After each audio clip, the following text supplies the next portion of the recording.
The legal advisor of the Tinubu campaign organization, Babatunde Ogala's son, has said the presidential candidate of the All Progressive Congress, Tinubu, will not be blackmailed.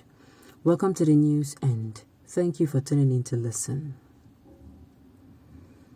Babatunde Ogala, senior advocate of Nigeria, has said the presidential candidate of the All Progressive Congress, APC, Bola Tinubu, will not be blackmailed or intimidated over false allegation.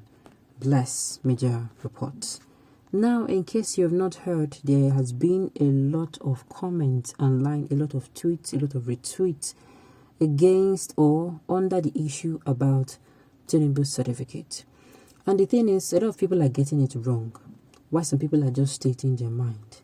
Now, it is true that this is not the first time they're talking about it. First of all, Tinubu came out to say he was once a member of, a student of Government College, GCI, that's Government College Ibadan.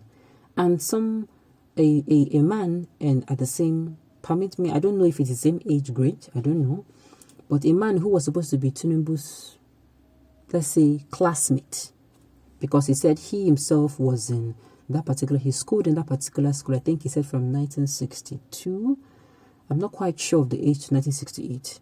He said he schooled in the school for that period of time and that he did not see Tinubu. So people came out and like, so during your period, you knew everybody, Abi, during that time, you understand? It is possible to know everybody in that school at that period. People are like, attacking him. People are like, a lot of opposing is now like a debate. People even came out and said, okay, fine, even if, because the man said, if it is true that Tinubu was not there, if it is true that Tinubu said he was actually in the same school he attended, that means Tinubu lied, that it is not true, that Tinubu is guilty of perjury. He should be charged for perjury. A lot of people came out and were like, they were supporting the man's motion. Another lawyer came out and said, okay, fine, even if Tinubu is not giving, even if he did not went to school, he does not have primary and secondary, certificates. His result, that's his testimonial and his WAEC certificate, even if he does not have, that he should not be qualified. That was where all this debate generated from.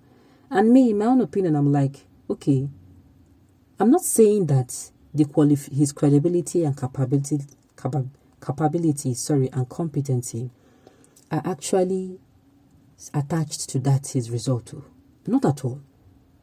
The National Assembly, I am not quite sure now if that particular bill was signed into law, because I know that what was there was, you can use your thing, was it not your primary, your WAEC result, I think, or your primary school certificate. But I think they changed it from primary school certificate to I think, a national diploma. I'm saying now, if the criteria needed for you to be able to qualify to even be a candidate, a presidential candidate, is you have to submit this, and this. Please, they should not jump the gun for anybody. They should not cut corners. That is the angle I'm coming from. Of course, even if you have a PhD, does not mean you're going to do well, right? Somebody with a PhD might go there, and even somebody without even an SSC will do better. It is number one, who won't work. Number two, who has the idea. Somebody when you get PhD, if he don't develop himself even more than person will get. Of course, it's very possible. We have seen it play. Of course, should I start? Bill Gates, doesn't he own this company? He's a dropout in school, so I'm looking at that direction. I'm saying, if you have to submit this and this and this document, they should not jump the gun. If it has been a criteria, the gun should not be jumped. And of course, those who are coming out to say Tinubu did not go to school, there is no how a human being will not go or attend primary and secondary school. You will not get your basic education, and you're going to fly to the tertiary institution. It's not done. So this is what I'm saying. I'm saying two things are involved. Number one, Tinubu do not want to disclose his age, because on his testimonial, there's going to be his age present. They will write his age present, and from the age on his testimonial, which is the primary certificate, and the WAEC, the year he finishes is also going to be there as well. And you know, if those things did there, you can do your plus and minus and at least get his age precisely. I'm just saying that those, number one. Number two, there is no way people who are coming out to say did not attend tertiary education now. And I'm also saying that, yes, it is not a criteria to measure, it's not a yardstick to measure the competency or capability, but it is a criteria where INEC don't state. And it will be too early for him to start jumping the gun. If you cut corners from the beginning, that means if you reach there also, you also cut corners. That is the angle I am coming from. Now, let's hear what some people here have to say. Now, they're saying no way without primary, secondary, university education certificate, possibly without birth certificate and childhood history. Somebody wants to be a president, a journey dead on arrival. Now, in as much as I am not saying that Tinubu's capability should be tied to those things, I'm also saying that if they say make him present time.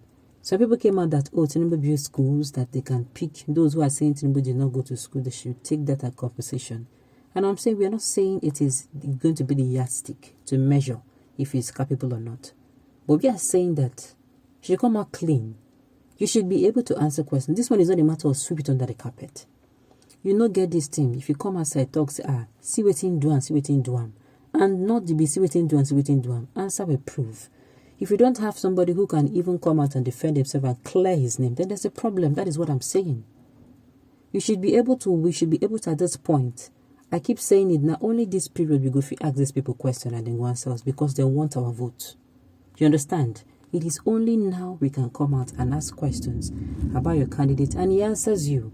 Anything apart from this period, if at the end of the day, then do election, he win election, you don't finish. So now the attitude we give to questions now, if he's going to come out and say, okay, this particular one, now for this particular answer to this, see the answer to the question, say the answer, we go, so okay, if he go there, he will not be talking at us like this sitting president is doing. We all know that the president only come out to talk at us. He does not talk to us. He does not communicate with us. He only comes out when necessary to speak. Even the time we expect him to come out and address some issues, he does not. Okay. I am disappointed at what son Ogala said. If I may ask, how can an educated man say such a thing from his mouth? You said blackmail, intimidation and others. Who is intimidating whom? You can just learn to say the truth. No more truth when envelope is containing fact check and you call yourself a lawyer, son for that matter. Well, I don't talk more. At the end of the day, all this is not necessary. If you feel Tinubu does not meet your criteria, you vote for somebody else that does. It is not a do or die affair. Okay, on those notes, we have come to the end of the news. We say thank you for tuning in to listen. Until I come your way next time, enjoy the rest of your day.